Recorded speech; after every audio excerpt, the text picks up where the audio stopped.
going on, everybody? It's your boy Chris, aka the Water King, coming at you for another Dueling Bros video. And today I'm giving you a Patreon sneak peek of a deck breakdown, an exclusive deck breakdown for a very powerful deck that Steven and I concocted together. That is called Forest Revenge.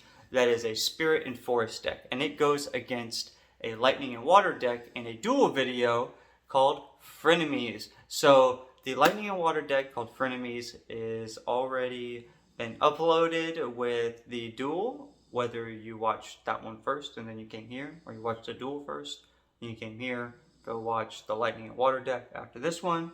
The combo of the three is up. Not to mention the deck list for this is up, and the deck list for the Lightning and Water deck Frenemies will be up, posted as well, because that is part of Patreon as well. You will be able to see our deck lists on the Patreon for Tier 2, and Tier 3 will be the exclusive deck breakdowns like so, and also you'll be able to get into our tournaments for free, including the ones where we get our medals, because we are trying to get those MetaZoo medals, and if we ever get those, you will get into those tournaments for free as well. It's not going to change the price. It's guaranteed across the board, $20, and you get into every tournament that we have for free. We have monthly tournaments, so go ahead and subscribe, and then come on out and play some MetaZoo. But anyway, back to this Forest and Spirit deck. Listen, guys, it is deadly, right? It is so deadly slow of a burn that you could feel like you're not doing anything, and then before you know it, you've won the duel. Okay, I don't even know how better to explain it, because you got Morpheus to basically act as a spell that's a frogman, and then you have Ghostier that you can't even defend against if you go against it, if you declare an attack against a caster. I mean, this is all stuff to come. Anyway, guys, if you like this, go support the Patreon. Much more of this to come. We'll have all the deck lists to come on Patreon already. I have 29 deck lists already posted on Patreon, not including this one. Not including this one. So go ahead and check that out. We appreciate you guys for watching any content that you do.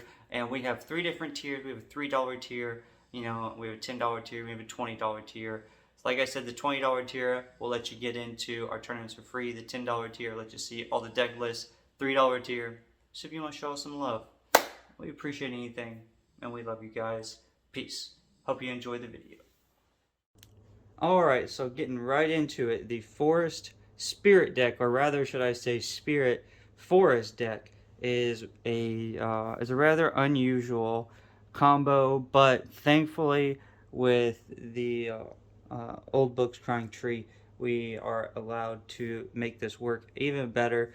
So I kind of always liked Ghostier, and then the fact that, of course, Bigfoot, you can include Bigfoot with Forest out there. He becomes invisible and magic proof. I mean, it becomes basically unstoppable. So let's just get right into this whole shebang, right?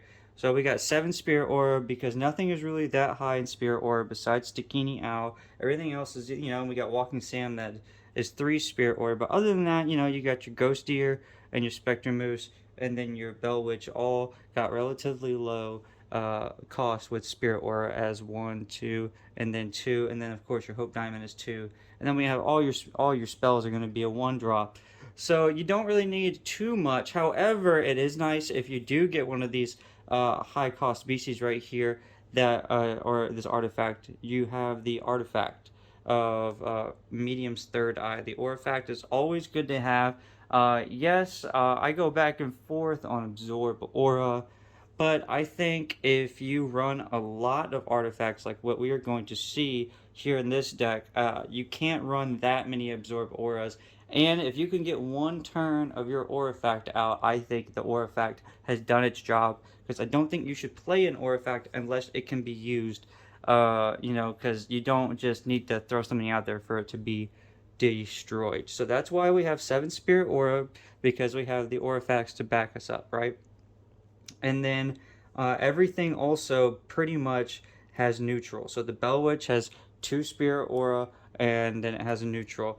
The Stinkini Owl is 4 spirit aura and then 1 neutral. And then the Ghost Deer is 1 spirit aura, 1 neutral, and the Spectre Moose is 2 spirit aura, 1 neutral. So it's all neutral. So and then of course Spectre Moose, you can use Forest aura to contract it as well if Forest is active. So Spectre Moose has a lot of really versatility. We don't have Forest Spectre Moose in here because Ghost Deer I think is more important. However, I will say, if you think that aura is not an issue with this deck, Medium's Third Eye can be taken out and you can throw in 2 more Spectre Moose. I think that's okay because Spectre Moose can be used with the Forest aura with Forest out. Okay, so going on with Forest, we only got 1 Forest here because typically players who run Destroy Terra are running Destroy Terra because the Terra that you run is absolutely devastating. So Destroy Terra isn't absolutely going to be devastating against this deck, right? So you don't really want to run a bunch of Terras, but we are going to have Born from the Earth to help get a Spectre Moose, a Ghost Deer out, but really what we want to use it for is Bigfoot. However, you don't just want to have something sitting in your hand and not using it. So that's why we're going to go ahead and just have 1, because you can get a use out of it, and you can have like a Ghost Deer out there for like a neutral aura, or a Spectre Moose out for like a 1 and a 1, or you can bring your Bigfoot out for 3 Forest aura. But either way, it's not that big of a deal as in some of our other previous decks where you can see me go Born from the Earth happy. So that's why we only have 1 Forest aura, and 1 Forest Terra, and then 1 Born from the Earth, because we have Bigfoot and then the Spectre Moose and the Ghost Deer that even uses the Forest Terra. So it's really not that crucial. So that being said, now we move on. We've already talked about the aura facts, and we talk about Hope Diamond real quick. Okay, Hope Diamond is great for any spirit deck because you play this and you equip it to a target beastie at the beginning of this page's owner's turn. You flip a coin, and if it's heads, equipped beastie is placed into the afterlife, and this page enters anywhere in the arena fatigued. And basically after it goes to your turn again, it awakens, and then you can use its power again. The Hope Diamond is just a crazy strong artifact. You want to have it destroyed if you're on the opposing side fairly quickly, because it'll make things get out of hand. It's a coin toss still, but still, it's devastating, even if 1 goes right. And then so Bell Witch, of course, you got the 2 spirit aura and the 1 neutral. It's fleet footwork, magic proof, and it's a spirit, so it's pretty strong. We're not going to run any of the Terrors for the Bell Witch today just because it's not necessary for this deck. And then you roll a dice after awakening your pages at the beginning of your turn. If the result is not a 1 or a 6, this page must declare an attack immediately. So it has the poison too, so it's going to do poison damage, and it's paralyzed, so you have a chance to paralyze something. So it's not always a bad thing. However, Bell Witch only has 30 health, so that's where that comes into play. So you always want to maybe try to attack the caster if you can. So Bell Witch, pretty self-explanatory. You can bring a spell back from your cemetery and place it in the afterlife. You can basically, all these spirit spells, basically just imagine you can use them twice. That's why you want Bell Witch out there. Now, you probably won't be able to because it's hard to keep anything out there for like 8 turns. But Bell Witch is a very, very good card to have for it's about medium cost, I would say. But now I got Stinkini Owl in my hand. And this bad boy is a beast. So we have 4 Morpheuses in this deck. So if you put 4 beasties to sleep, then that means when Stinkini Owl comes onto the field in the arena, it'll automatically already have plus 80 attack because Stinkini Owl gets plus 20 damage for every opposing page with a status effect indicator on it. So this super strong, is flying, spirit, and it's unblockable and has 60 health. So when you contract it, you may place target beastie with the aura cost of 1 or less from your afterlife into the arena awakened. That is for like a full spirit deck. That is not really going to be applicable in this scenario. But Stinkini Owl is still very strong. It's a flying spirit that's unblockable, so you don't want to sleep on this. And then Walking Sam. I've gone over Walking Sam before. Walking Sam is so good. It's unblockable. It's a spirit. It's 3 drops, 60 LP, and this page cannot be targeted by dark spells while in the arena, so it can't be death beamed. And then basically you target Beastie with not named Walking Sam. With Walking Sam, you activate his power, and then you get a copy of that Beastie, and it gains in its attack when this Beastie declares an attack. No defenders may be declared that have the same name as this page. So basically, whatever Beastie you chose can't be declared as a defender. So it kind of saves you, like if you choose like a Quetzalcoatlus that is being used possibly as defender for something else, then that Quetzalcoatlus can't defend because you're attacking with that token. And then the token will of course be spirit and it won't be lightning. But then when it gets at the end of the turn, the token gets destroyed, and then you place a scared indicator on the chosen Beastie.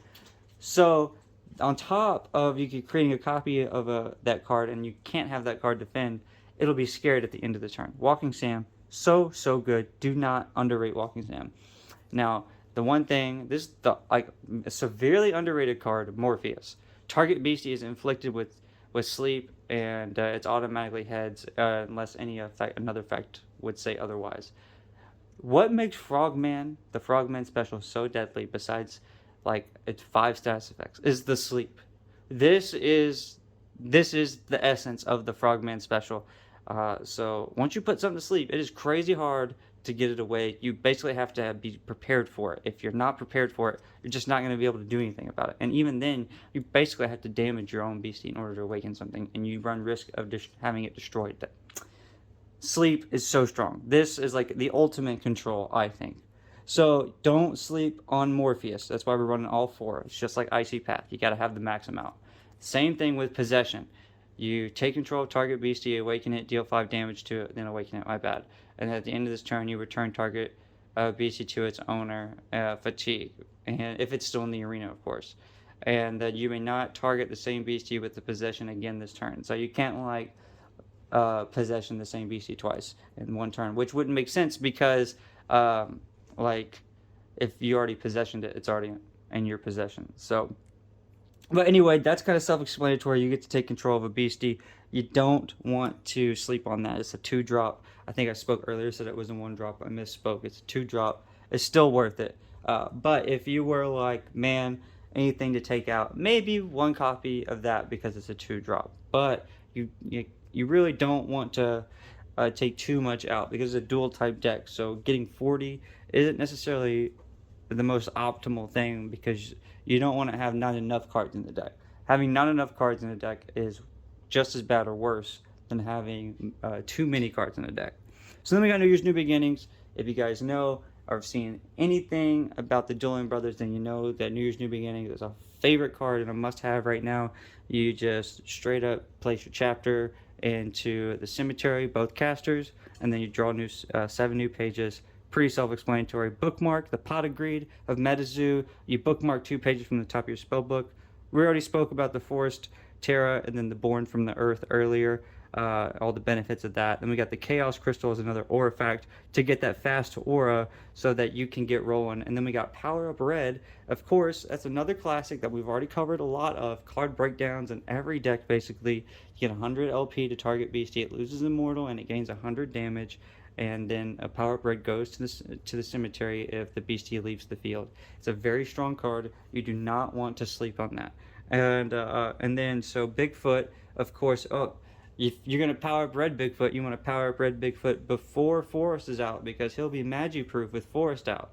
So you won't be able to Power Up Red Bigfoot with Forest out. So that Magi proof will actually turn into a hindrance if you think about it that way. But however, he will be invisible and magic proof, so he'll be able to survive. So I would say you might want to use the Power Up Red on something else anyway, so that whatever else you Power Up Red will survive better in the long run. And then we got Old Book's Crying Tree, so you can have a Spirit Aura and a Forest Aura. You can get that Ghost Ear out, ASAP or whatever it may be. And then of course we got 1 Forest God's Amber, so that it'll help propel the forest side with any aura that we might need. Then we got Growth, so that you can draw 5 pages. If you have Forest and any type of deck, you gotta have Growth. And then we got 4 Forest Aura because our highest Beastie is Bigfoot, and we plan on using Born from the Earth whether forest is already out there, or to search for forest to get forest out there, and then have Bigfoot only cost 3 aura because of Born from the Earth's ability to reduce the cost of the next beastie that you contract that turn by the amount of terra bonuses that it has. And since Bigfoot only has 1 terra bonus, it will only be able to be reduced to 3 from 4. And then the last card in this deck that we're going to cover is the Lizardman of Scape or Swamp. I never actually say his whole name. I always just say Lizardman. Lizardman is underrated, I think, as well. It has 1 forest aura, 1 neutral. It's regenerator, and it's a stone skin, so it's kind of like the crab of forest. And when Lizardman of Scape or Swamp is an attacker or defender, the effects of fourth wall effects do not activate. Descale does 50. So that's super strong. That's a lot of damage that gets taken off of a lot of different attacks. There's too many to just name off. I can't even think of them all. There's so many attacks that have fourth wall effects that just that's a really strong card. So overall, as you can see, it's a control deck.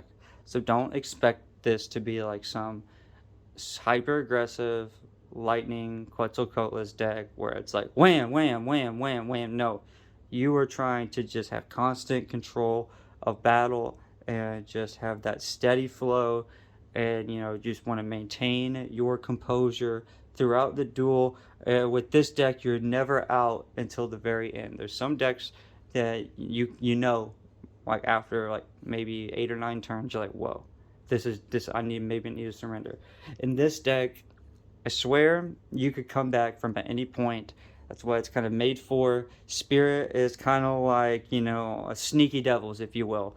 I think of natural traits that you would have for like earth, forest, or water, and like those decks have those natural type traits to them. Meta has been pretty good about that, or at least in my head, I feel like everything kind of matches. But anyway, that's this forest and its spirit deck. It is, I would say it's of the mid tier, because you can possession stuff, and then when you get done with it, you can Morpheus it, and then you return the possession beastie to the opponent asleep. Therefore, it won't be awakened on their turn, and therefore you have like basically rendered that card useless after you got to use it first. And then of course you have Hope Diamonds to take out whatever you feel like you need to take out. There's so much potential here. And then of course Walking Sam, it can be a complete devastator as well. So don't sleep on this deck. I can't wait to see how it does in the duel. And I hope you guys enjoy the duel. And up next is the Lightning Water, or if you watch the Lightning Water breakdown first, then this was the second part. But either way, if you watch this deck breakdown, then you should do yourself a favor and watch the Lightning and Water deck breakdown if you haven't. And after you have watched both of those, then check out the duel.